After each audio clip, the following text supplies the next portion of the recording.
Have you ever tried typing a number with a zero in front in Google Sheets only to see that zero instantly disappear? Maybe you're entering something like a ZIP code, a product code, or even an ID number, and Google Sheets just won't let that leading zero stay. Don't worry, indeci faz. In this video, I'm going to show you exactly how to type zeros in Google Sheets and make sure they stay exactly where you want them. Let's dive in. First, open Google Sheets by going to your browser and clicking the Google Apps icon at the top right of the Google homepage. From there, select Sheets, and either open an existing spreadsheet or create a new one.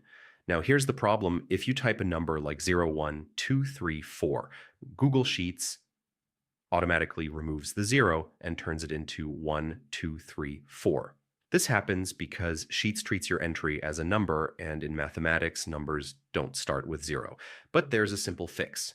Highlight the cells where you want those zeros to show up. Next, go to the top menu and click on Format.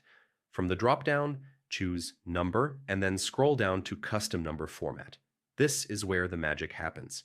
In the box that appears, type in 5 zeros, 00000. You can adjust the number of zeros depending on how many digits you want Google Sheets to always display.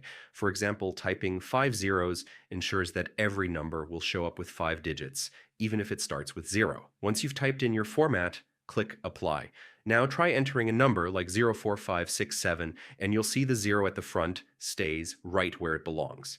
And that's it. From now on, Google Sheets will respect your formatting, and you'll never lose those important leading zeros again. This trick works great for things like phone numbers, employee IDs, product codes, or anything that shouldn't drop its zeros. So next time you're frustrated with disappearing zeros, just remember this quick custom format trick.